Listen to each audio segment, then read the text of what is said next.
Selamat sore. Sore Pak Roni.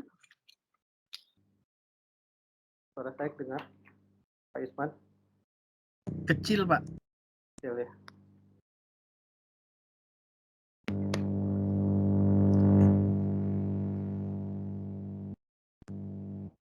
Tes.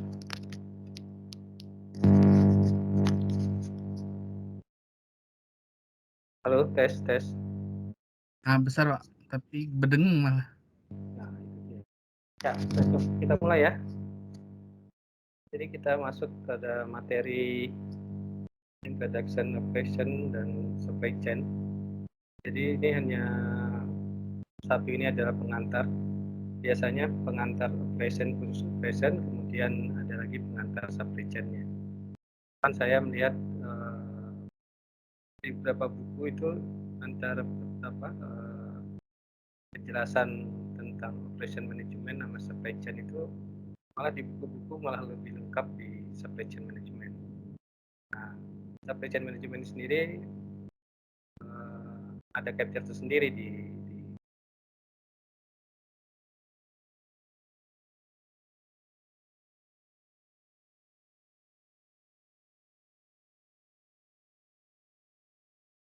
sebelum saya mulai jadi operation management ini apa, manajemen operasi atau lebih dikenal dengan manajemen operasional itu mempunyai beberapa nama sebelumnya, yakni manajemen produksi, kemudian ada juga yang mengenal dengan nama manajemen operasional, kayak manajemen produksi sebelumnya, dan kemudian manajemen pabrik. Jadi ada beberapa penamaan yang saya lihat isinya hampir sama, walaupun penjelasannya tergantung dari cara masing-masing. Jadi seperti manajemen operasi dengan supply chain tadi, ada yang meletakkannya sebagai supply chain di dalam manajemen operasi, tapi ada yang meletakkan dia beririsan. Nanti kita jelaskan pada sejarah perkembangan manajemen operasi ini.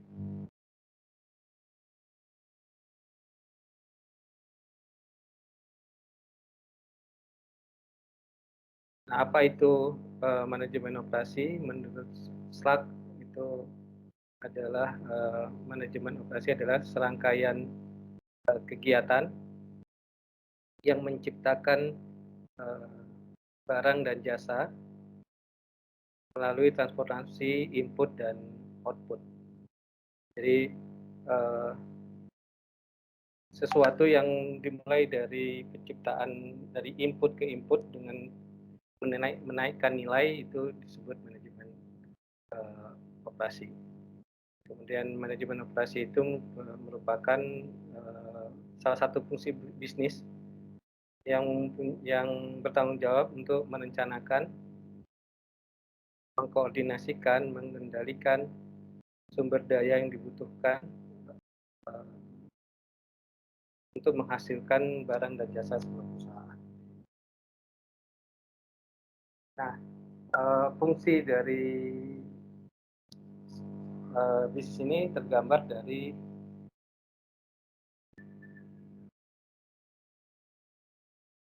perletakan dari bagian-bagian di perusahaan.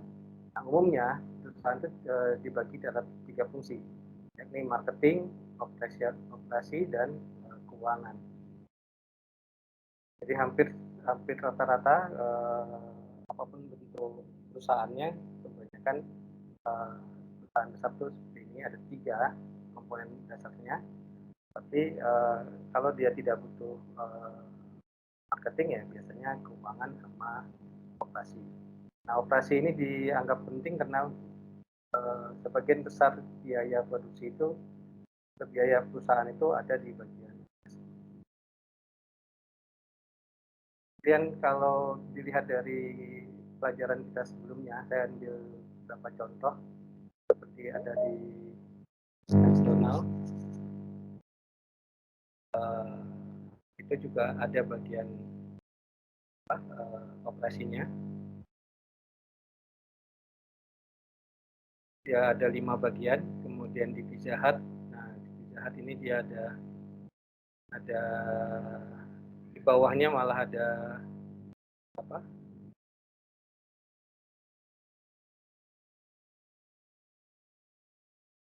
Ada beberapa bagian lagi. HRD masuk di dalam sana, supply chain management juga masuk di dalam. Nah ini kebanyakan yang dalam manufacturing seperti di Jahat ini. Nah tapi yang lebih lucunya lagi ada yang di Apple ya. Yang di Apple dia senior vice presidennya. Jadi setingkat senior vice president diletakkan di sini. Mungkin karena ini yang diambil adalah yang induknya ya, yang di perusahaan induknya ya. Ya, mungkin di sini juga vice presiden kali ya. Tingkat di bawah CEO langsung, kemudian di bawahnya baru ada vice presiden. Kemudian ada vice presiden.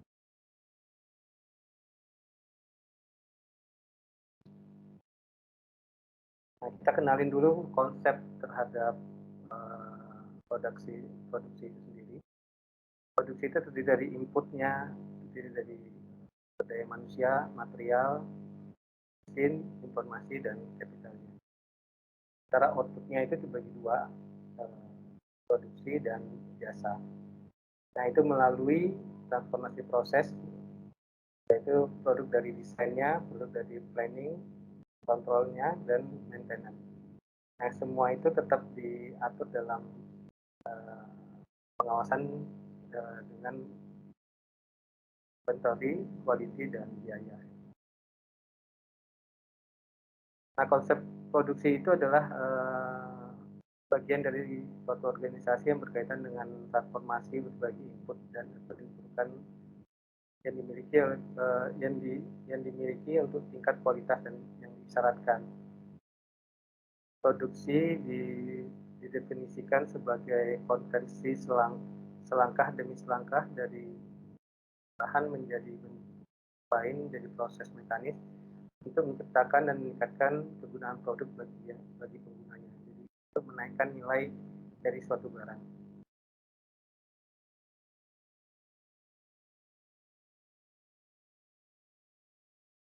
Nah, keputusan dari operasi strategi itu dibagi tiga level. Pertama adalah level strategik, yaitu berkaitan dengan keputusan yang memiliki efek jangka panjang pada perusahaan.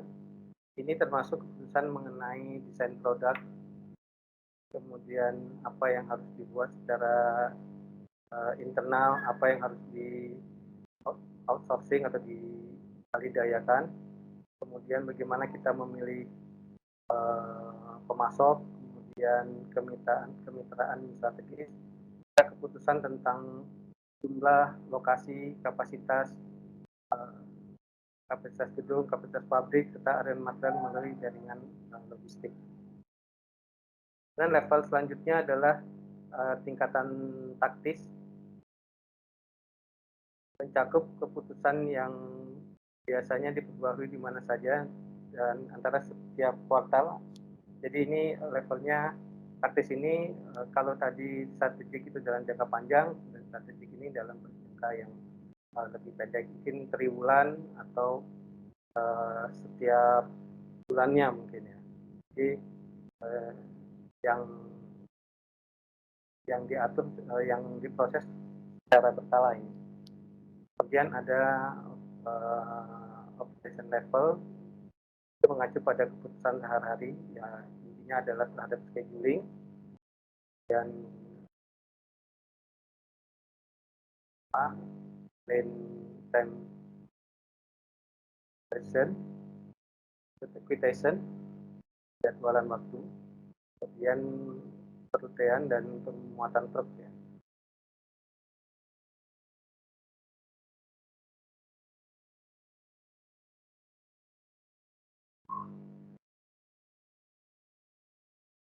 Nah ini tingkatannya tadi strategik, di bawah strategik ada technical planning, kemudian baru operation planning and control. Nah ini hubungan antara strategik dan teknikal tadi. di mana cakupan strategik lebih luas, bersifat jangka panjang, yang mencakup semua proses. Dan ini intinya adalah seperti produk apa yang ingin kita buat, model seperti apa, proses yang akan kita lakukan. Kemudian kalau taktis tadi adalah ruang lingkupnya menjadi sempit, kemudian bersifat jangka pendek. Ini tentang sekelompok kecil masalah. Jadi isu-isu aja ya, isu-isu yang dihadapi, sifatnya rutin atau berkala. Jadi termasuk seperti penggantian shift kerja atau strategi-strategi yang memang dalam jangka waktu pendek.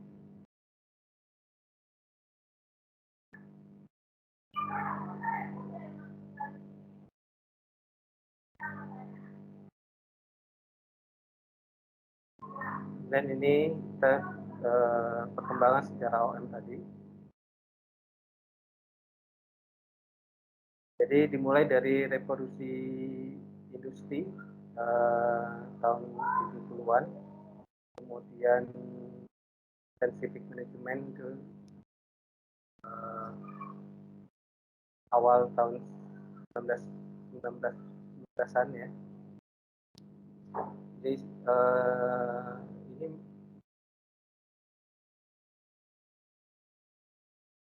pada scientific management ini kalau nggak salah tuh manajemen ilmiah 1911 dikenalkan mass product sama interchangeable dan division labor. Kemudian pada human relation movement ini itu 1920 sampai 1960 itu pada saat itu terkenal dengan konsep asuransi pengangguran dan rencana pensiun dikembangkan di Eropa pada saat itu.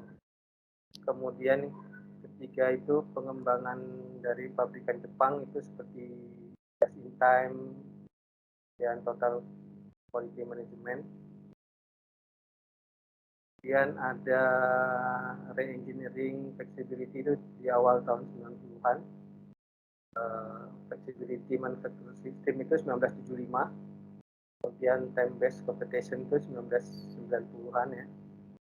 Kemudian baru manajemen rantai pasok itu di awal tahun 1990. Kemudian isu-isu terhadap lingkungan itu juga mulai berkembang di tahun awal 90-an. Jadi kalau dibagi terhadap perkembangan nama tadi, manajemen operasi, manajemen produksi, manajemen pabrik itu dimulai dari Adam Smith ya kalau nggak salah.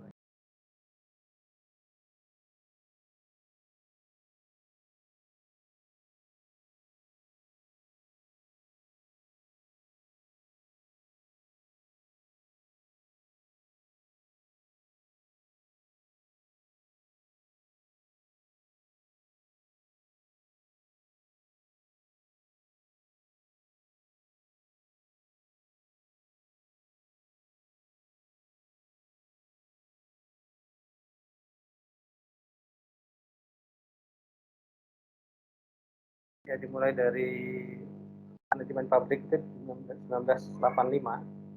Manajemen pabrik itu bersamaan dengan lahirnya revolusi industri yang di Inggris dipicu oleh pemikirannya Adam Smith, terutama tentang spesialisasi atau azas pembagian kerja dan efisiensi dan ekonomi. Kemudian dilanjutkan dengan manajemen produksi 1930. Itu manajemen lahir sejak ada Taylor mengenalkan pemikiran yang terkenal dengan sebutan manajemen ilmiah atau scientific management 1930. Kemudian baru kita kenal sekarang dengan manajemen operasional. Itu dimulai dari 1970-an. Sasaran manajemen operasional ini adalah menyediakan biaya yang rendah quality yang bagus, kecepatan, kemudian flexibility dalam memproduksi barang.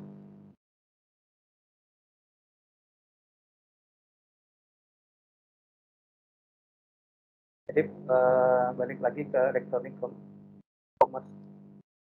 Commerce ini itu adanya pemikiran tentang globalisasi mulai dari tahun 1992, kemudian penggunaan internet di manufaktur itu juga pada tahun 1995. Berikut ada cost focus, quality focus, sama fokus ya.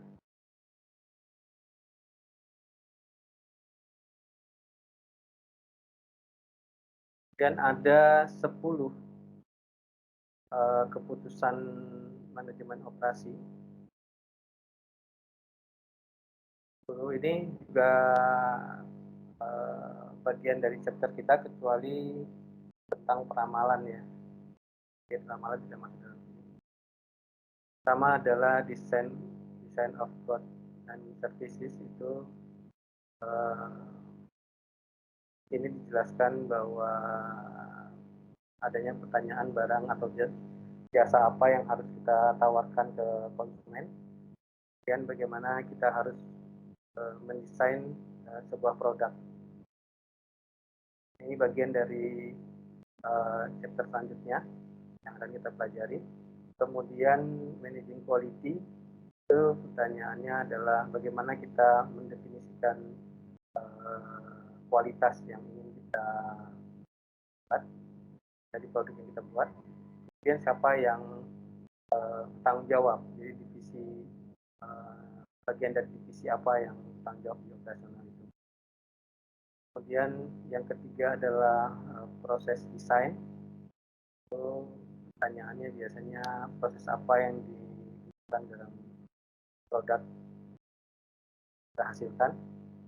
Kemudian peralatan dan teknologi apa yang diperlukan dalam proses ini. Ini dalam proses ini memang proses desain ini memang dibutuhkan teknikal ya. Kemudian location strategy, itu di mana kita harus meletakkan fasilitas pabriknya. Jadi lokasi ini ada nanti di pembahasan sangat panjang nih ya, tergantung dari masing-masing industri, dia penekanannya terhadap lokasi dipilih berdasarkan kedekatan material atau lokasi dipilih berdasarkan pasar yang dituju.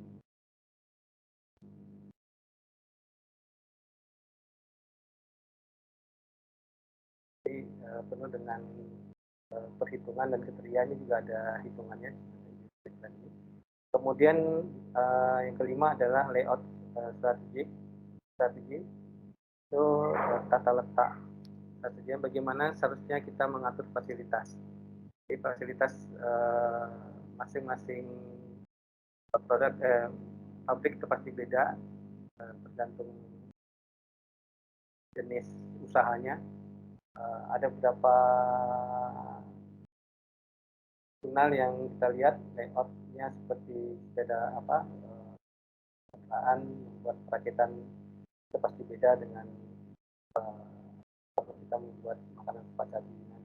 Saya ada beberapa lihat yang punya Toyota, itu juga di beberapa jurnal dijelaskan ini tentang layout strategik. Pada jurnal burger juga ada. Ini beberapa jurnal itu sebetulnya saya lihat banyak menjelaskan ke 5 poin ini ya.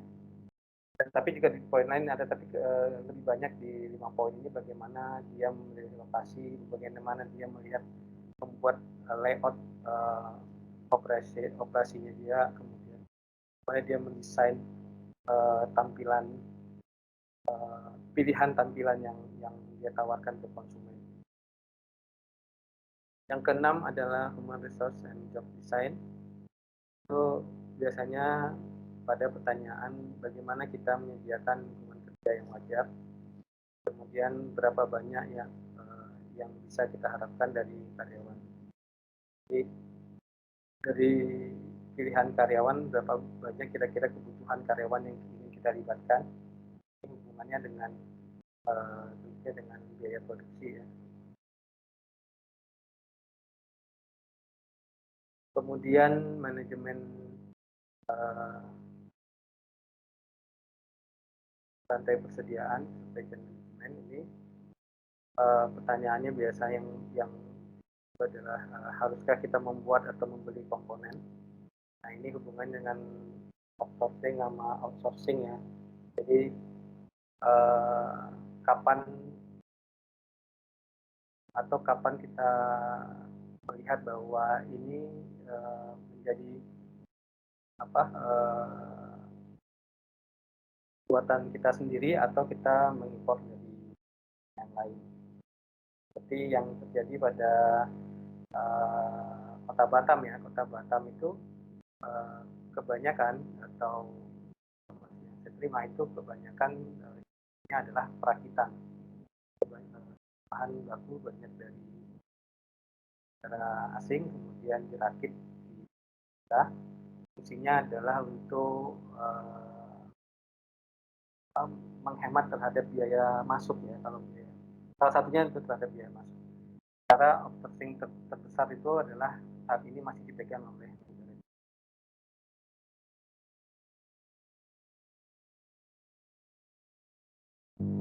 Kedelapan, persediaan perencanaan kebutuhan material di inventory manajemen itu tentang persediaan, perencanaan, dan kebutuhan material. Jadi perkiraan prediksi material juga masuk di sini. Dan berapa banyak persediaan setiap item yang harus kita miliki, kapan kita reorder. 9 itu adalah scheduling, dan yang 10 adalah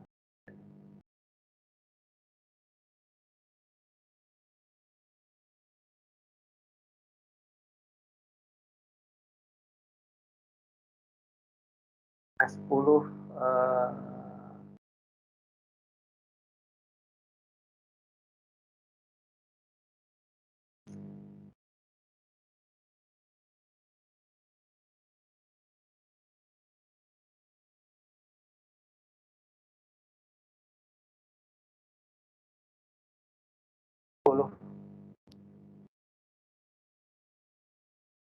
isu utama yang dari awal tadi itu dibagi, kita gambarkan terhadap kebutuhan produksinya, yaitu barang dan jasa.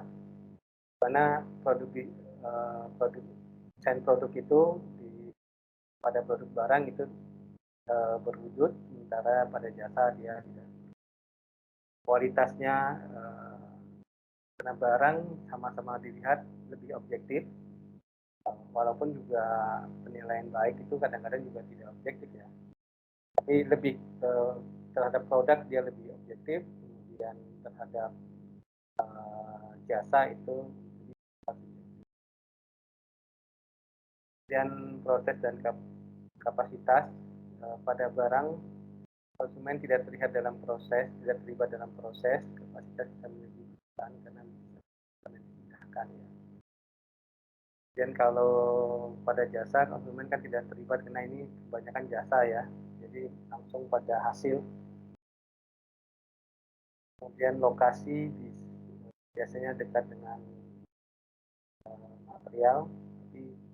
Jadi tadi saya bilang juga tidak hanya dekat material, tapi juga bisa pada pasar yang dituju. Karena untuk produk jasa itu lebih dekat dengan konsumen dan pelanggan karena berhubungan langsung. Layout fokus pada peningkatan efisiensi, dan kalau pada jasa itu layout itu hanya sebagai nilai tambah dari sebuah produk. Dan sumber daya manusia itu fokus pada keahlian teknis, berdasarkan output. Kemudian kalau untuk jasa para pekerja berinteraksi langsung dengan konsumen karena ini luar biasa ya. Dan manajemen rantai pasoknya saya sampaikan sangat penting, tetapi tidak kritis.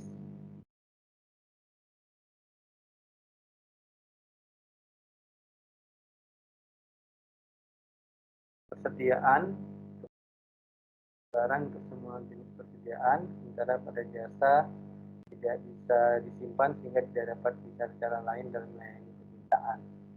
Ya karena hubungannya jasa tidak terlihat kan.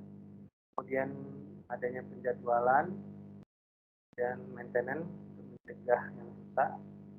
Sementara kalau pada jasa itu reparasi.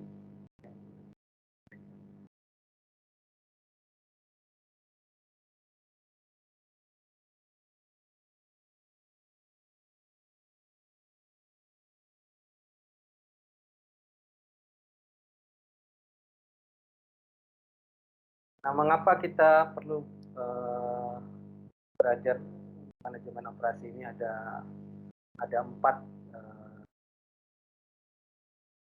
Pertama adalah OM itu merupakan penjelasan tadi adalah bagian 3 dari bagian fungsi perusahaan, mana OM merupakan organisasi yang terbesar kan di dalam 3 itu tadi. Kemudian itu ingin mengetahui bagaimana barang dan jasa diproduksi.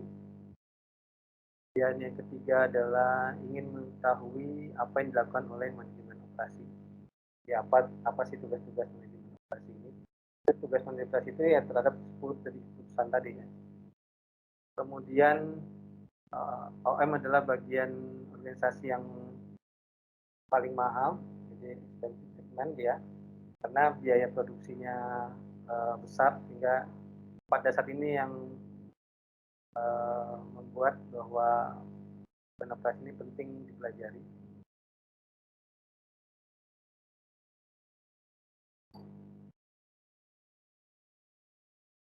Tujuan dari OM ini sendiri adalah pertama untuk meningkatkan efisiensi. Efisiensi berarti bagaimana caranya produk kita bisa lebih efisien ya. Nah, dengan efisien tentunya ujungnya adalah menghasilkan biaya yang murah. Kemudian tujuan selanjutnya adalah meningkatkan efektivitas produksi, kemudian meningkatkan kualitas, kemudian tugasnya juga adalah untuk mengurangi biaya produksi. Yang kelima adalah mengurangi waktu proses produksi. Apabila biaya dengan untuk produksi ini semakin rendah, maka pasti efisiensinya dengan efektivitasnya akan meningkat.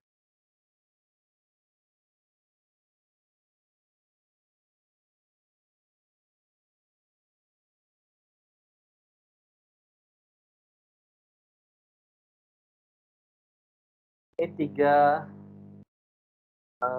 pendekatan strategik untuk keunggulan kompetitif ya. Pertama adalah strategi bersaing dengan diferensiasi. Yaitu diferensiasi berarti memberikan keunikan pada barang atau jasa yang ditawarkan sehingga berbeda dengan produk lainnya. Nah, mencakup desain inovatif, kemudian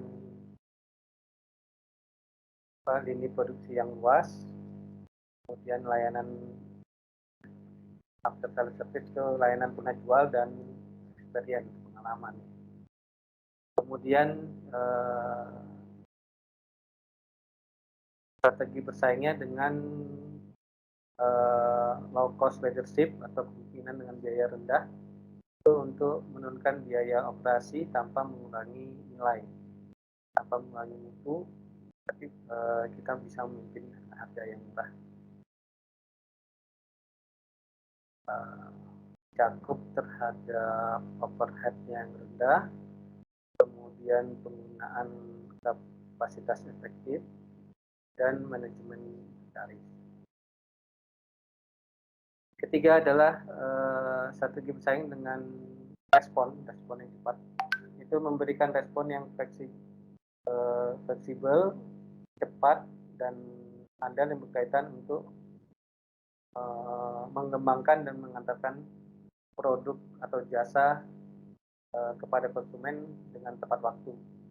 Cara tadi flexibility, reliability dengan quickness, kecepatan.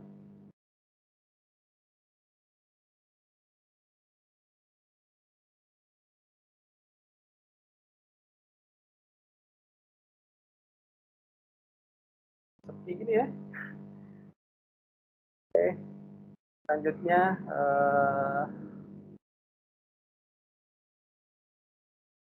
manakah yang bukan merupakan keputusan operasi? Saya bisa bantu saya jawab?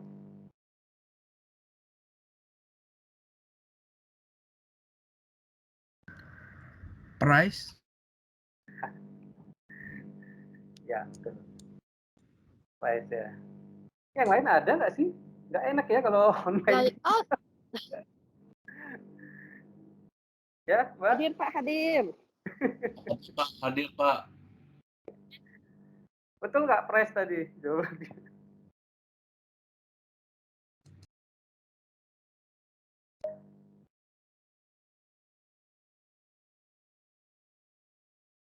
Ya, jadi betul. Yang merupakan kebutuhan operasi adalah price. Price ini ada di biaya marketing.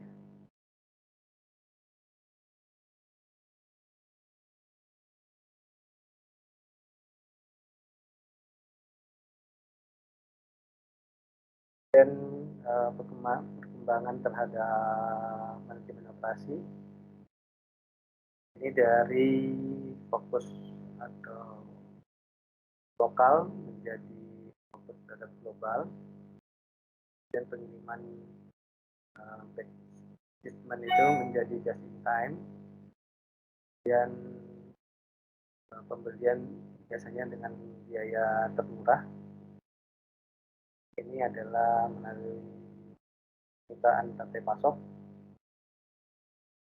pengembangan produk yang panjang,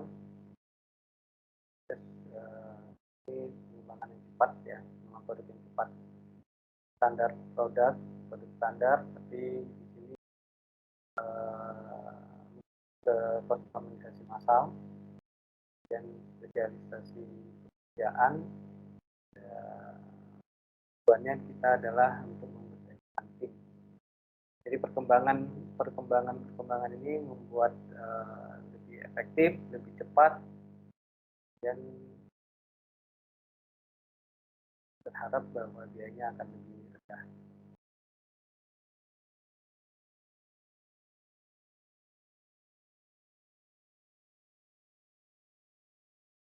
Nah, ini menurut Julian Zamit itu karakteristik dari manajemen operasi itu adalah memiliki sebuah tujuan, yaitu untuk menghasilkan barang atau jasa. Jadi sifatnya operasi pasti menghasilkan sesuatu, tapi manajemen operasi menghasilkan barang dan jasa.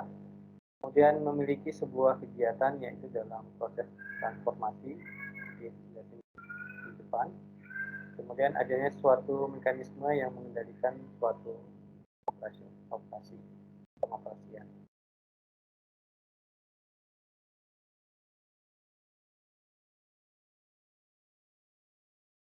Karakteristik dari barang itu produknya nyata, kemudian produknya konsisten, tapi objektif, dan produksi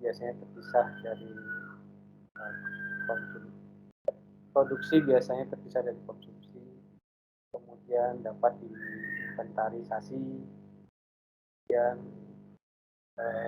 interaksi dengan pelanggan rendah dalam produksinya.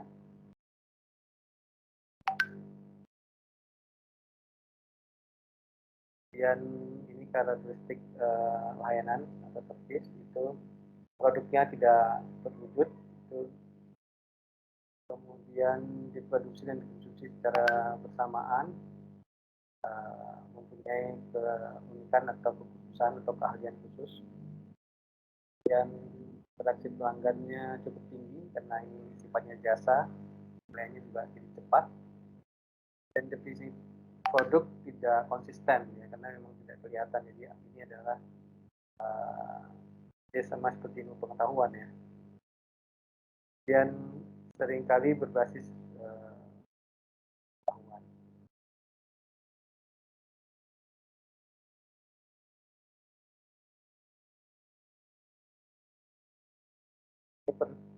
Perbedaan dari antara produk dan layanan seperti yang sudah dijelasin tadi, bisa dijual kembali karena dia dalam produk, sementara kalau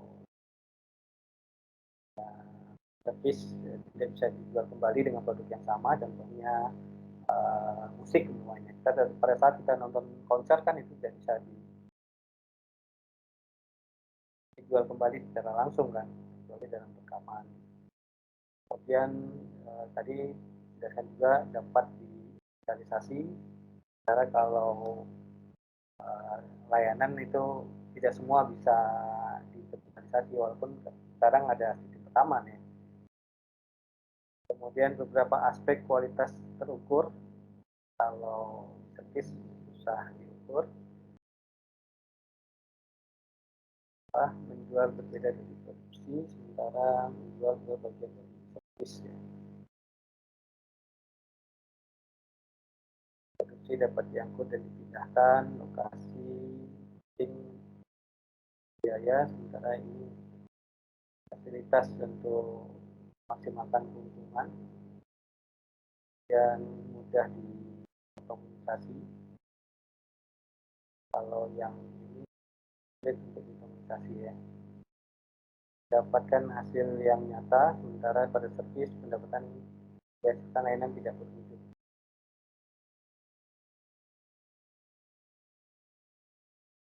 Nah, kita masuk ke pada penjelasan pada supply chain management.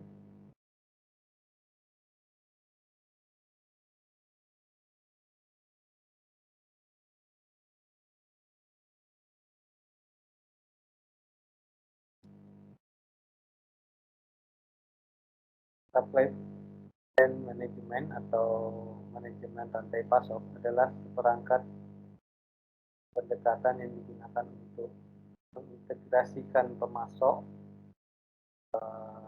produsen, gudang, dan toko secara efisien, sehingga barang dagangan produksi dan didistribusikan pada jumlah yang tepat dan lokasi yang tepat dan waktu yang tepat untuk meminimalkan biaya di seluruh sistem sambil memenuhi persyaratan tingkat layanan. Jadi efisiensi yang diharapkan itu adalah lagi-lagi terhadap efisiensi, kemudian ada minimalkan biaya ya. Di aliran produksi dan layanan SCM ini terdiri dari adanya bahan baku dan produk antara, produk akhir, itu ada grosir atau share langsung pada konsumen. Ini terhubung dengan aktivitas transportasi dan penyimpanan dan terintegrasi melalui kegiatan informasi perbidanaan.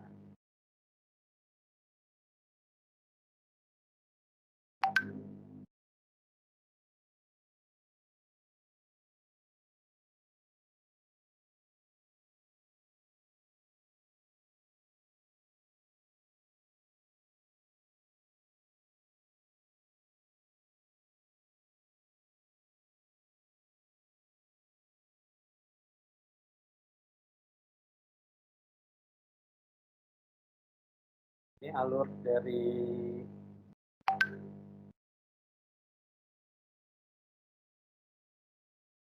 fashion itu terlihat bahwa dari bahan baku menuju ke konsumen itu melewati beberapa bagian, mulai dari bahan baku masuk ke supplier, dia masuk ke pabrik, distribusi, baru ecer ya. Jadi kalau nilainya adalah dari bahan baku menjadi nilai tambahnya dari bahan baku sampai ke konsumen. Kemudian kalau aliran permintaannya dari dibalik dari konsumen, ya dicarikan bahan baku. Juga informasi yang konsumen itu sampai ke bahan baku. Nah ini sebenarnya kalau dikaitkan dengan kita balik lagi nanti terhadap 3 fungsi tadi, nah itu sama juga dengan apa yang teman-teman bahas atau saya lihat di dalam penyusunan judul tesis ya. Kebetulan materi-materinya hampir sama dengan S1. Jadi saya baru ini bimbingan S1. Dan banyak yang langsung melihat apa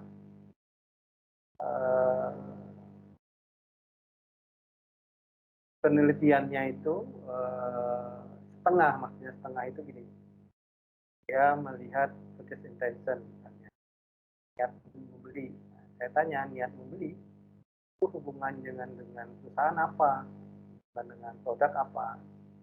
Nah, ternyata yang di S1 itu baru semester 5, mereka belum sampai ke manajemen, sampai ke saran lanjutan ya. Sehingga banyak yang nggak tahu posisi penelitian itu ada di mana. Kalau seandainya ada orientasi pasar, istilahnya. Pasar itu kan menyangkut dengan konsumen, terhadap buyer ya, dan antar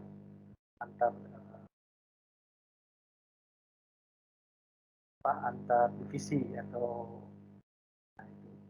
nah itu juga mempengaruhi. Jadi kalau dilihat dibalik lagi terhadap fungsi manajemen operasi, nah fungsi manajemen operasi itu tidak bisa bekerja sendiri, dia harus bekerja dengan manajemen manajer pemasaran. Jadi salah satu manajer pemasaran ini adalah mengetahui apa sebetulnya keinginan dari konsumen. Perkembangan produk teknologi pun itu juga dipengaruhi dari apa yang diinginkan oleh konsumen. Nah, barang-barang yang ada saat ini itu berbeda dengan cara melihat barang-barang dulu. Kalau dulu lebih kepada bagaimana memenuhi kebutuhan konsumen. Kalau saat ini sudah masuk ke fase bagaimana keinginan. Jadi bukan kebutuhan saja, tapi keinginan si konsumen. Makanya perkembangan yang sifatnya transportasi, telekomunikasi, makanan itu berkembang terus karena selalu mengikuti apa yang diinginkan konsumen. Ya, mereka yang mempunyai pola pikir entrepreneur itu pasti usahanya tetap berkembang karena dia selalu mengikuti apa yang diinginkan oleh si konsumen. Nah, balik tadi ke masalah judul skripsi ya, tesis itu juga saya berharap teman-teman juga begitu pada saat ingin menentukan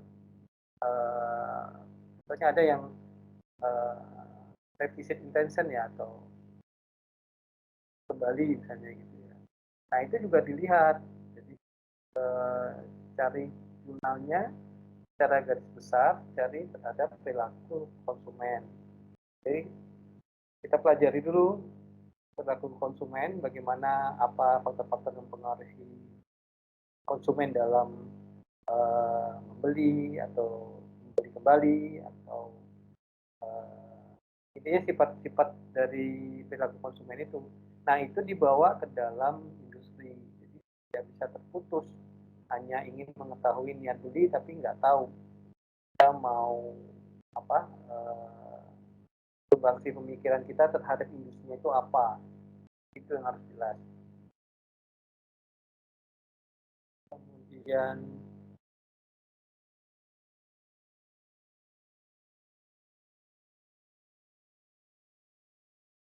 ini penyempurnaan tentang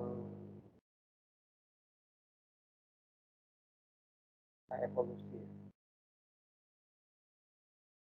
Evolusi terhadap supply chain, di mana tahun 1950 itu dikenal dengan traditional manufacturing, dan naik di 1960 inventory management cost optimization. Kemudian 1980, nah ini yang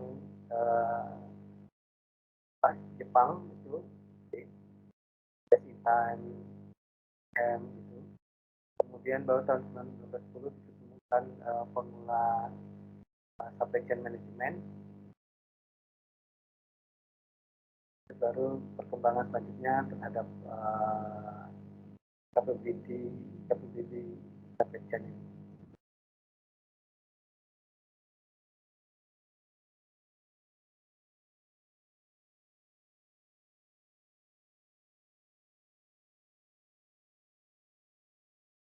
International supply chain ini dibagi terhadap 4. Yang pertama adalah sistem distribusi internasional, mana manufaktur masih dilakukan dalam negeri, dan tetapi distribusi dan biasanya beberapa pemasaran dilakukan di luar negeri. Manufakturing dilakukan di dalam negeri, tetapi distribusi dan biasanya beberapa pemasaran dilakukan di luar negeri. Ya, ini seperti Cina ya, handphone Cina gitu ya, dalam negeri, kemudian pemasarannya tetap dilakukan di luar negeri. Kemudian pelajari juga di international supply chain itu adalah international supplier, karena bahan baku dan komponen disediakan oleh pemasok asing, perakitan akhir dilakukan di dalam negeri. Dalam beberapa kasus produk akhir juga dikirim ke pasar luar negeri. Ini saya lihat sih outsourcingnya ya. Kemudian manufaktur outsourcing, itu produk biasanya bersumber dan diproduksi dalam satu lokasi asing, ya. Kemudian dikirim kembali ke gudang domestik dan dijual di distribusikan. Kemudian rantai pasok global yang terintegrasi penuh.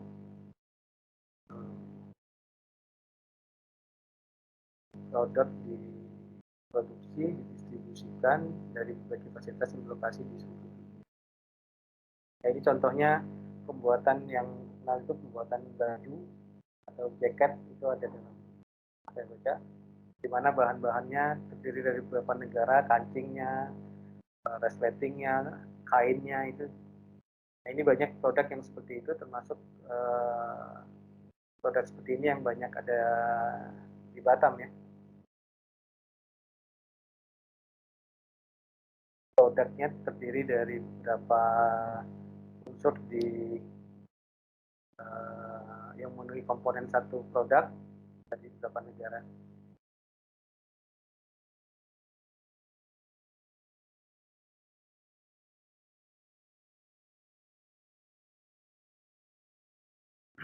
Ini supply chain sustainability.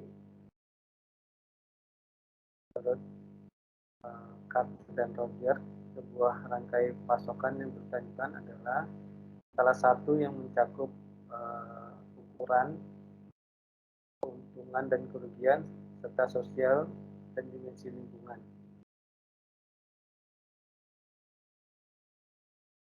Dan konseptualisasi seperti ini disebut dengan triple bottom line, di mana sustainable itu didapat apabila terpenuhnya kinerja dari sosial, finansial, dan lingkungan. Jadi semakin sini itu adalah yang disebut dengan supply chain sustainability itu adalah apabila dia sudah mencakup tiga performa ini. Jadi finance performance tetap jadi yang utama, tapi pentingnya adalah perlunya kinerja sosial dan kinerja lingkungan. Ini saya ambil dalam satu jurnal di mana dia bandingkan suatu produk yang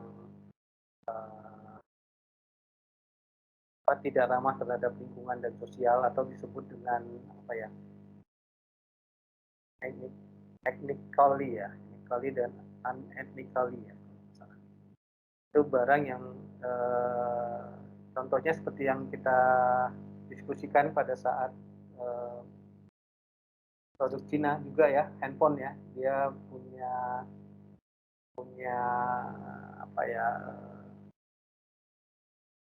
kalau nggak salah melanggar terhadap jam kerja karyawannya. Jadi standarnya 18 jam, pada pabrik itu dia membuat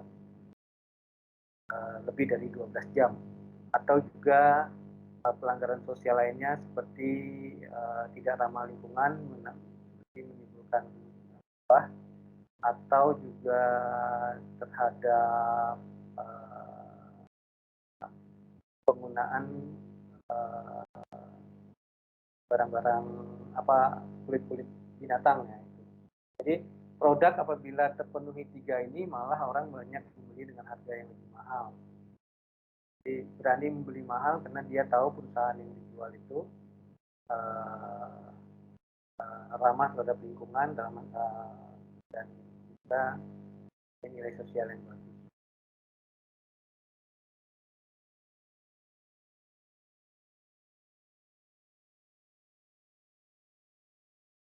Nah, ini penggambaran dari rantai pasok roti, di mana dari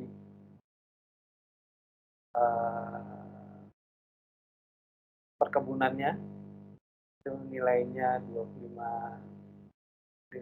berarti jawabnya apa? 25 sen ya ini. 5 sen. 25 sen ya. Kemudian masuk ke penyimpanan, yang naik nilainya menjadi 0,33. Kita didistribusikan dari penyimpanan itu menuju ke pembuatan tepung. Ongkos produksi sudah naik menjadi 0,48. Kemudian dibawa lagi, dibutuhkan lagi biaya untuk transportasinya menuju ke pembuatan roti yang menjadi $1 ya. Dan butuh lagi biaya untuk menuju ke penjualnya. Ini secara kasar aja ya, dari bagaimana manajemen operasi itu atau supply chain itu membutuhkan rangkaian biaya, rangkaian proses, hingga harga dari bahan baku perkebunan ini jadi harga jual.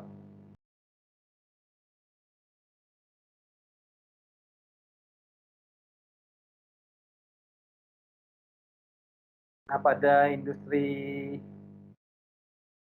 pakaian jadi, nah ini yang dalam satu jurnal juga saya pernah lihat ini. Jadi dari manufacturing ke distribusi ke retailer, kemudian baru ke customer, itu kan biaya $62. Tapi ada dengan cara mengoptimalkan distribusi, dia mencoba untuk menghilangkan distorsi. Pada saat yang sekarang ini, di mana pembelian bisa langsung ke manufaktur dengan cara online, ya mungkin harganya mestinya jadi lebih murah kan. dia menghilangkan distributor nama. Ini potensi penghematan yang dilakukan oleh Sekjen ini PNG ya, penghematan bagi pelanggan retail sebesar 65 juta dolar melalui keuntungan logistik retail dan format. Jadi banyak sekali nih contoh-contoh yang buat yang perlu kita pelajari terhadap bagaimana perusahaan itu mengoptimalkan manajemen operasionalnya. Nah, bahan saya cuma sampai di situ. Jadi saya cuma malam ini hanya untuk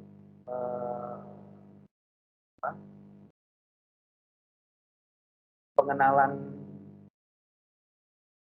terhadap manajemen operasi dan manajemen supply chain. Ya.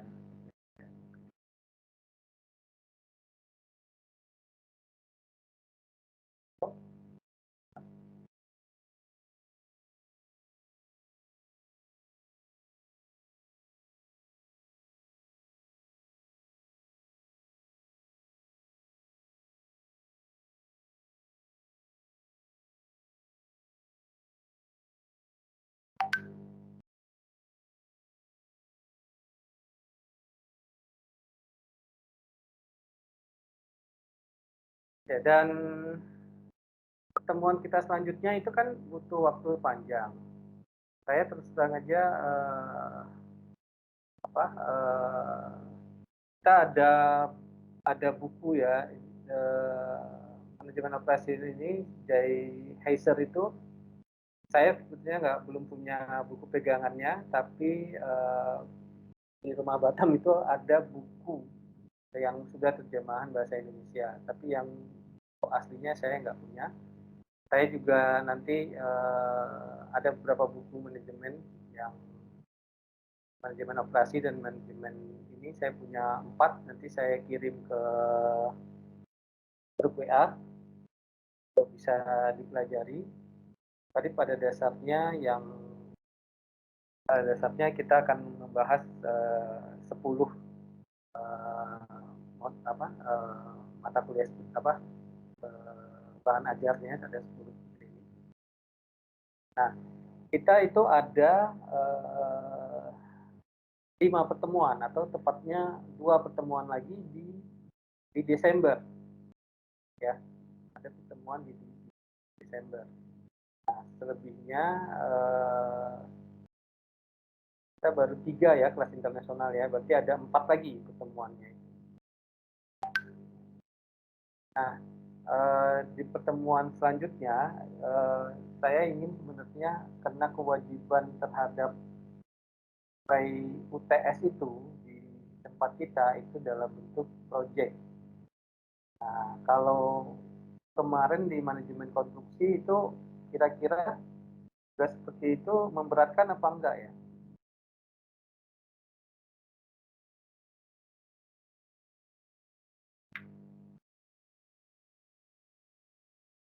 Maksudnya memberatkan, Pak? Saya nggak terbiasa sebenarnya dengan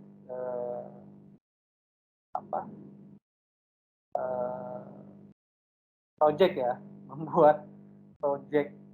Jadi saya suka diskusi dengan Pak Agustinus nih. Project itu bagaimana menilai suatu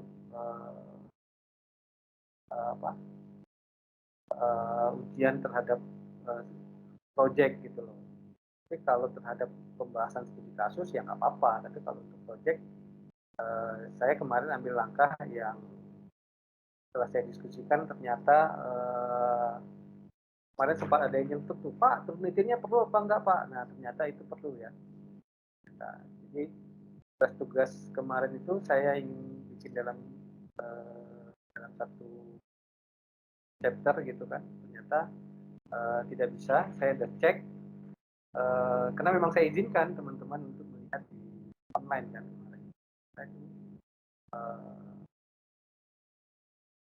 belum tahu ya kalau jawaban Invi juga, tapi secara tim kemarin pada saat lihat PowerPoint-nya itu memang rata-rata memang banyak disediakan di online ya. Nah, saya ingin diskusinya sebetulnya begini, itu ujian UTS ini nanti kan di kelas internasionalnya itu kita kan ada belajar kemarin karakter perusahaan ya, kalau nggak salah karakter budaya Jepang ya, itu ada. Dan nantinya akan ada juga kita mengenal dengan produk-produk just in time, Saban, kemudian ya jenis-jenis dari apa ya,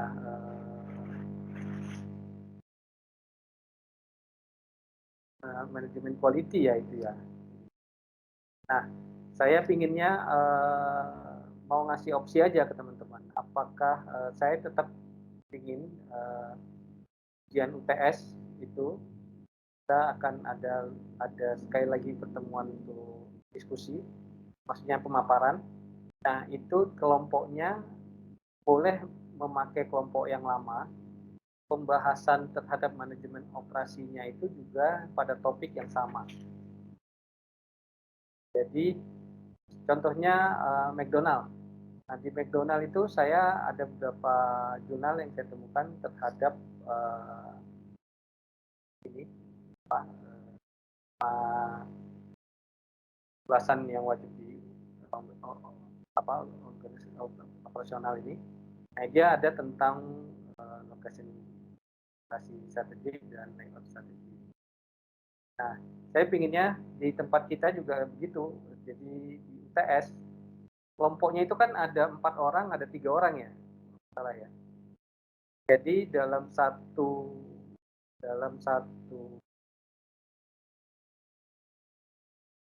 kelompok itu minimal membuat 2 kasus pada perusahaan atau industri yang kemarin dipilih. Contohnya tadi Burger King ya. Dari 2 jurnal dan itu diulas.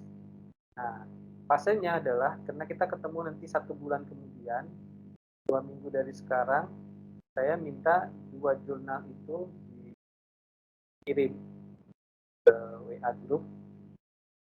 2 minggu itu berarti hari apa ya, Mas Yusman? Kalau 2 minggu harinya sama, Pak. Iya, tanggal berapa ya? Tanggal 26. Tanggal 26 mungkin kita pakai tim yang sama, cuma dicari jurnal yang banyak mencakup terhadap 10 perusahaan. Dari 2 topik, 2 jurnal yang ada pembahasan tentang ini. Cari aja dulu jurnalnya, tapi nanti pola penulisannya nanti saya sesuaikan. Karena saya masih mau melihat jenis jurnal seperti apa yang saya dapatin. Jadi kelasnya tetap sama, jumlahnya tetap kelasnya tetap sama. Jumlah kelompok tetap sama, ada 7. Kemudian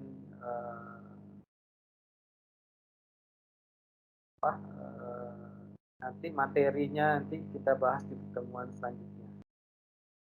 Jadi apa yang dari jurnal itu apa yang kita jadikan ke bahan UTS.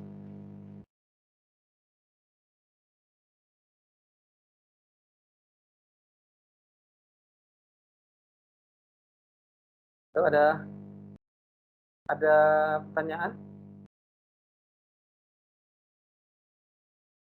Pak Roni mau tanya, soalnya saya tadi agak blank.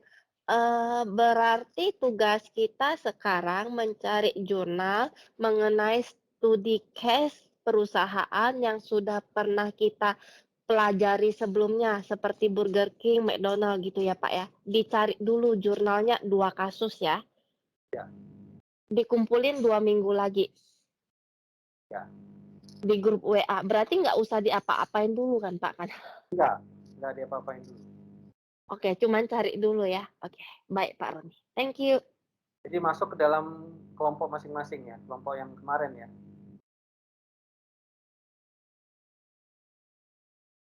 Uh, yang ingin bertanya silakan, tapi saya juga ingin tahu kendala terhadap kelas internasional itu apa ya? Apa kemarin saya ditanyain tuh apa penilaian Pak susah. Hah? Diskusi kelompoknya susah Pak. Soalnya grupnya itu cuma ada 3 orang. Padahal harusnya kan 10 gitu. Yang join di grup itu di sosmednya cuma 3-4 orang aja. Di grup saya contohnya saya sama ketuanya aja Pak yang ngobrol, yang lain nggak ada ngobrol. Oh. Ya itu masuknya juga gimana ya? Saya dengan Pak Agustinus nggak bisa masuk gitu. Grupnya itu nanti ketua kelompoknya yang kirim ke kita. Dia yang bikinkan grup chatnya, dia yang bikin grup Zoom-nya. Nah itu yang kita nggak dapat itu. Yang grup chatnya itu aja yang masuk cuma karena kalau ada satu aja orang Chinese kan harus WeChat Pak. Sedangkan WeChat harus dibantuin sama orang yang udah pernah 1 bulan pakai WeChat. Bisa ngebantuin 1 orang. Jadi nggak semua orang bisa punya akun WeChat-nya jadi. Bahkan yang ada WeChat aja nggak join kemarin. Ya kita masih ada 4 pertemuan lagi kan. Jadi itu absen juga gimana ya teman-teman ya? Hadir terus ya? Nggak paham juga. Katanya sih absennya otomatis kalau kita masuk pakai email kita. Kata mereka. Tapi nggak tahu juga Pak. Kalau mereka ada absen manual. Pertemuan kedua saya merasa nggak nulis absen itu. Pertemuan ketiga kemarin ada kan? Pertemuan kedua saya nggak Ya merasa. cuma pas pertemuan ketiga aja Pak ada absen. Yang 1 keduanya itu untuk sebenarnya kata dia sih asalkan kita loginnya pakai email yang terdaftar udah terabsen. Kata mereka kayak gitu, tapi nggak tahu ya Pak. Soalnya yang absen itu butuh cuman orang yang Malaysia aja karena mereka pakai aplikasi apa gitu. Yang pakai aplikasi itu harus absen gitu. Selain itu nggak perlu absen hampir. Paling isi survei. Ya.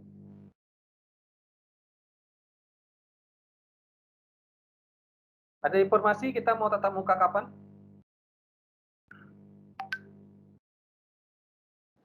Belum ada Pak. Pingin tatap muka apa enggak sebenarnya? Yang ada info wisuda yang tatap muka Pak. Baru. Ya, saya kesulitan kalau tatap muka. Kemarin saya pingin sekali tatap muka, kalau sekarang saya jadi kesulitan karena saya lebih banyak di luar kota sekarang, di Sumatera Barat. Jadi paksa untuk, saya takutnya ini tanggal 10, kalau nggak salah kita tanggal 10 Desember ya. Nah, saya dapat info S1 lagi disiapkan untuk tatap muka. S2 katanya sudah ada yang tatap muka. Pak Agustinus kemarin katanya udah ada yang mau tatap muka. Palingan bimbingan Pak. Ya, bimbingan. Kalau bimbingan kami biasanya saya dengan S1 nggak tatap muka, tetap pakai Zoom meeting aja. Jadi chat pribadi memang.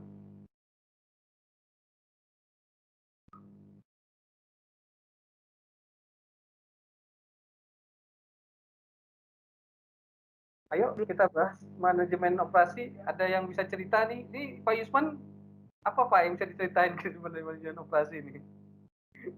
Saya minta maaf ya sebenarnya. Ini materi saya kerjain baru beberapa hari karena memang buku-bukunya ada di Batam, komputernya juga ini baru saya cari 2 hari. Tapi karena ini saya anggap belum masuk dalam inti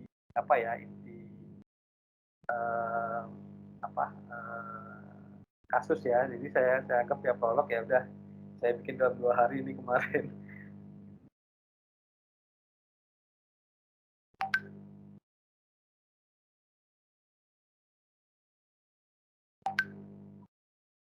Bu Widya, ceritain dong kalau gitu yang HRD-nya di tempatnya dia gimana?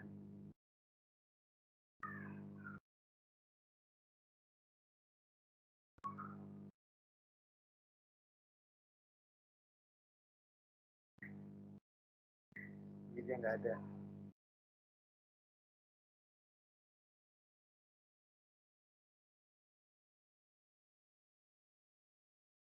Ayo Riz, Pak Isman, apa Pak Isman?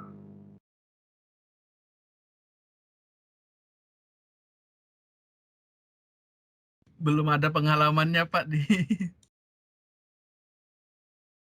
Kayaknya semuanya mestinya bersentuhan ya dengan manajemen operasi ya. Sebenarnya juga Pak Haris ya, yang di pendidikan ya itu juga kan tim operasinya juga ada kan. Mungkin ya kalau dibilang ada sih pasti ada, tetap ada Pak. Cuman mungkin akan berbeda dengan industri sih.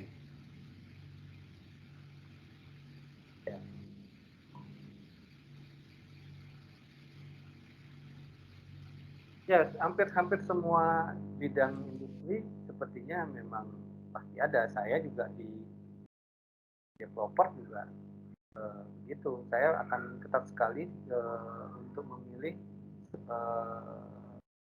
apa yang memegang project ya. Kalau yang memegang projectnya tidak ya bisa bekerja sama dengan orang marketing dan orang keuangan, pasti itu saya reject ya.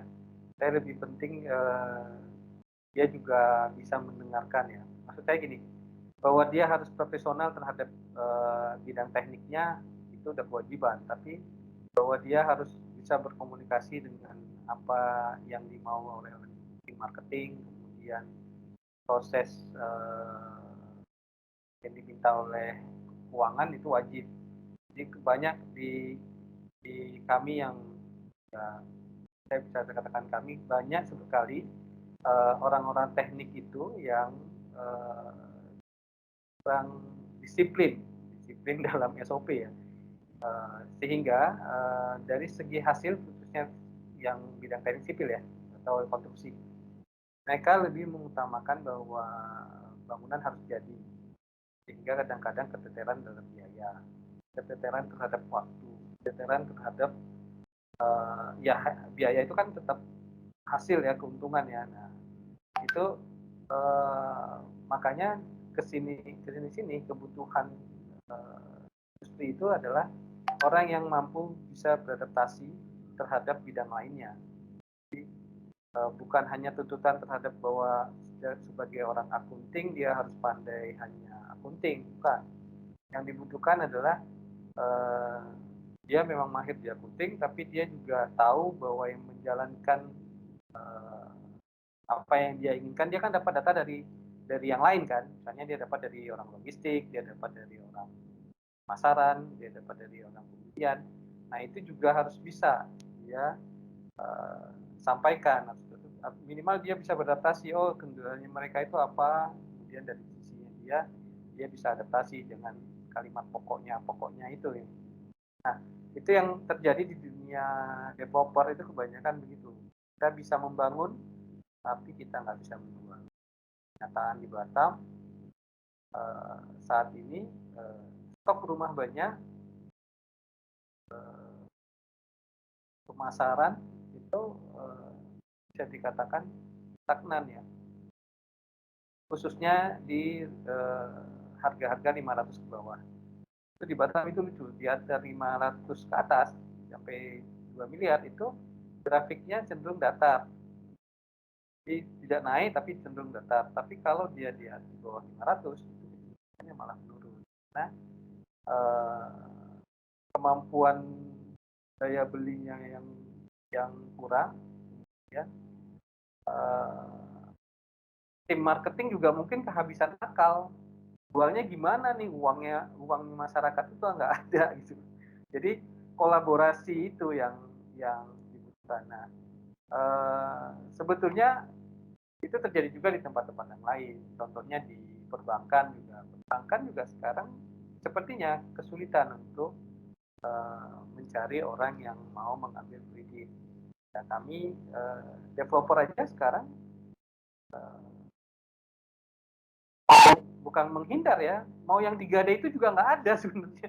Barang-barang itu tidak bergerak gitu. Nah, saya lihat di semua sektor industri itu sebetulnya sekarang lagi posisi jeprak ya, bagaimana caranya keluar dari apa yang sedang kita hadapi. Makanya sebetulnya seksi ini pembahasan terhadap manajemen operasi. Jadi di semua lini itu sekarang orang lagi mendepak bagaimana membuat manajemen operasi ini bisa lebih efisien, lebih efektif, biaya murah, dan kecepatan produksi maupun kecepatan sampai ke konsumennya lebih cepat. Jadi kalau kita hanya memandang manajemen operasi itu hanya pada makanan, ya itu memang cepat gitu. Tapi kalau dia produk gitu, produk industri itu pasti panjang. Nah, makanya saya kemarin begitu melihat teman-teman mempresentasikan studi kasus ya kemarin itu ya, saya kan semua itu di atas ekspektasi saya. Jadi saya diskusi dengan teman-teman kemarin, saya nilai kelas ini memang kata teman-teman sih banyak yang bilang memang kelas ini termasuk yang rata-ratanya paling bagus. Mungkin karena sebelumnya itu kelasnya adalah kelas pendidikan, jadi kualitasnya emang sangat beda. Jadi saya banyak diskusi dengan teman-teman. Jadi cara mengajar pun kalau model kayak saya ini kayaknya pasti membosankan. Jadi yang kan itu sebenarnya gimana bisa memacu teman-teman untuk cerita kemudian mendiskusikan kasus. Nah, ketika ada jarak 1 bulan ke depan kita akan untuk buku akan saya kasih teman-teman karena kebanyakan itu bisa dibaca, yaitu keenakannya ilmu ekonomi bisa dibaca. Penafsirannya juga tidak terlalu mengambang pasti karena ini sudah menjurus ke semi teknik. Nanti saya kasih bukunya, kemudian kita akan coba mencari kasus-kasus. Nah, dari kasus kita akan serap itu apa, kasus itu masuk ke dalam chapter apa, itu yang akan kita lakukan. Ini saya belajar dengan model yang baru nih. Nah, makanya saya berharap teman-teman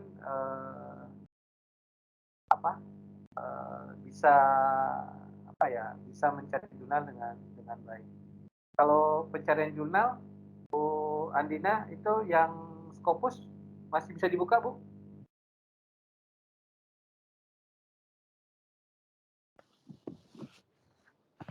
Bisa sih Pak harusnya. Dari itu juga Sihab juga bisa sebenarnya. Ya, saya ada Sun Direct, ada juga password Sun Direct dari PT Sakti. Nanti saya kasih supaya Scopus itu penting. Kemarin teman saya Mas Margo itu sudah memang menginfakkan berikan password ke kita sehingga untuk kelas S2 mestinya itu boleh disebarkan, Mbak. Nanti masukin dalam grup aja. Kalau teman-teman butuh kelas bagaimana mencari jurnal sesuai dengan kebutuhannya, itu kapan kita bikin Zoom meeting sendiri aja gitu. Jadi Mbak Andina tuh pinter itu, udah pandai itu, ya Pak ya. Betul nggak? Enggak loh Pak. Kemarin saya dapat titipan dari dan juga itu kalau untuk pencarian jurnal memakai Scopus itu boleh disebarkan Mbak ke teman-teman. Nah, tapi harapannya teman-teman ini tidak memberikan ke teman-teman yang lain. Nah, password dan itu kan sepertinya itu batasnya akan akan diganti lagi tuh passwordnya itu. Itu hanya khusus dikasih ke WIB. Sepertinya ya, sepertinya itu baru dikasih ke ini dan kampus apa ya satu lagi ya di Bandung. Nah itu memang saya rasa itu kesempatannya buat teman-teman kalau sekarang lagi mau bahas jurnal-jurnal yang berhubungan sama tesisnya, silahkan atau Bu masukin ke grup aja Bu. Nanti kalau cara pencarian jurnalnya, kalau misalnya butuh waktu saya siap bagaimana cara mencari topik dalam jurnal Scopus.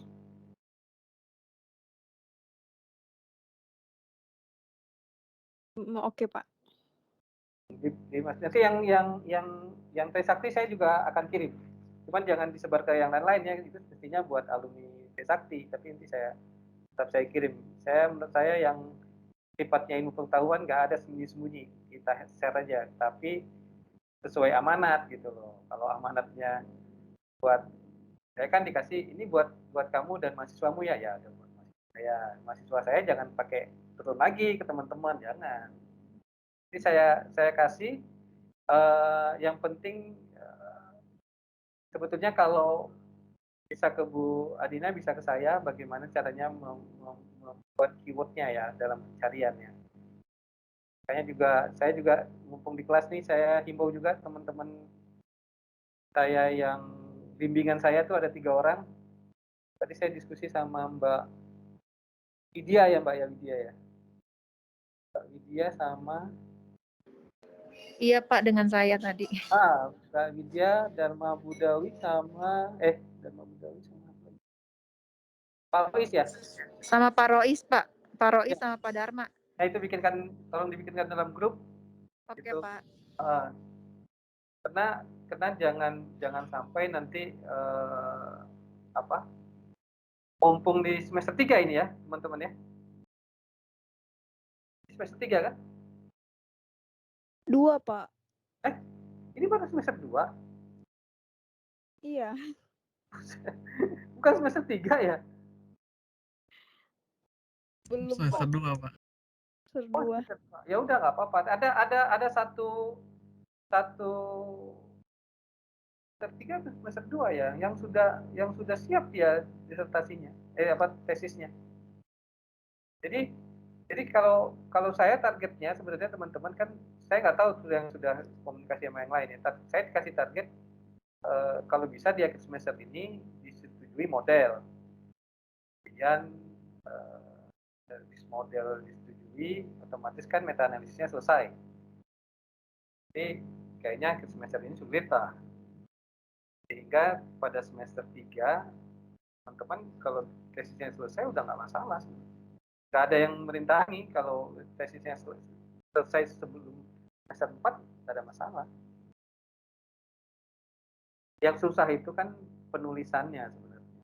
Nah, penulisan itu butuh waktu, tapi kalau mencari analisis ya itu mencari jurnal itu kayaknya cepat lah, nggak lama.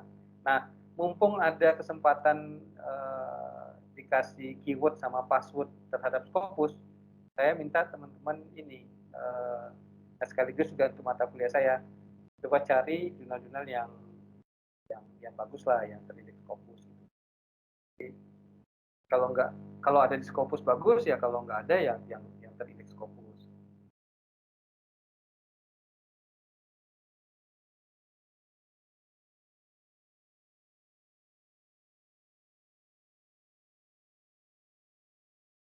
Ayo dong, aduh, sepi banget ya kalau di online gini. Saya absen ya? Mbak Dina, siapa yang nggak hadir Mbak? Tinggal begitu deh kayaknya. Ntar Pak saya cek. Kayaknya Pak Ade nggak hadir. Pak Ade Guna Julian. Di sini nggak ada sih.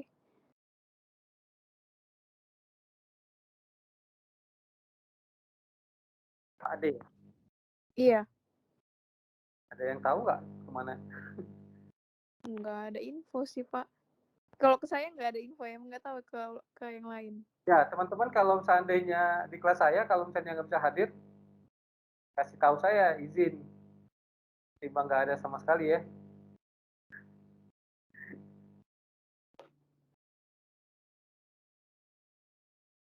Pak, jadi nanti yang 2 jurnal itu untuk UAS atau UTS, Pak? Soalnya kan UTS bukannya yang tadi udah ya? UAS, itu UAS. Oh. UAS. UTS kita sepakat ya. Kita sepakat, kita pakai kuis yang terakhir. Itu dipakai PDF, dikirim ke Udah dikirim, Pak. sudah dikirim ya. Sudah dikirim, oke, nanti saya ambil nilainya dari sana. Dan yang UAS nanti 2 minggu saya dapat jurnal dari teman-teman. Kalau bisa dikirim lebih dari 2 jurnal nggak apa-apa, sehingga saya bisa pilih. Intinya adalah cari jurnal berdasarkan kelompok masing-masing. Topiknya adalah pembahasan manajemen operasi yang ada pada perusahaan yang sudah ada sebelumnya ya. Tentu ya. Kalau seandainya tidak ketemu, makanya segera kasih tahu saya sebelum 2 minggu itu, apakah ganti topiknya atau gimana gitu.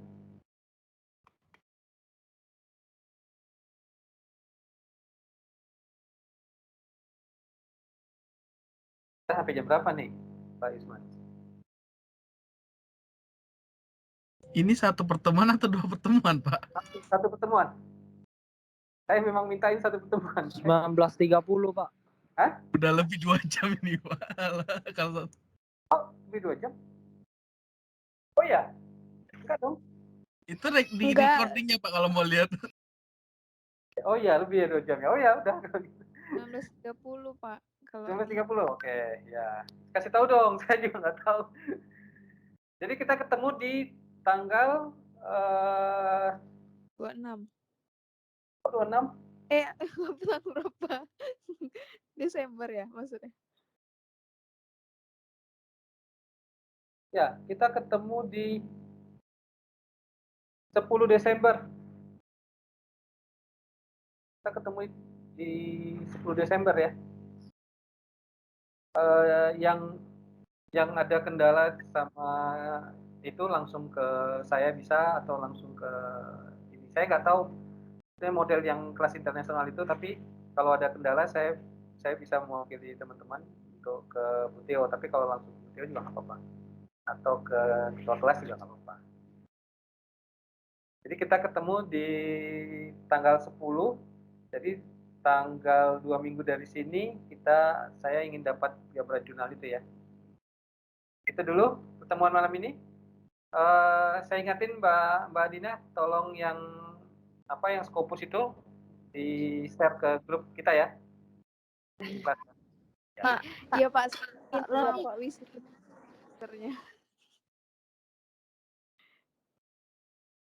Gimana Mbak? Pak Roni, sorry. Berarti kalau 2 minggu kemudian udah submit, habis Bapak pilih, berarti kita lanjut mengerjakan untuk UTS dalam waktu 2 minggu juga ya Pak ya? Enggak. UAS, Saya UAS. hanya UAS itu cuman bahan-bahan yang saya mau jadikan apa untuk UAS gitu. Oh, oke, baik. Ya, jadi nggak diapa-apain, cuma cari aja. Pak William, saya bisa jumpa, lihat mukanya. Sempat kelihatan ya, Pak. Oke, teman-teman, kita akhiri malam ini. Ya, Jadi, Pak. saya tunggu 2 minggu ya. Ya, terima kasih. Mohon maaf apabila ada kesalahan. Assalamualaikum. Waalaikumsalam. Makasih, Pak.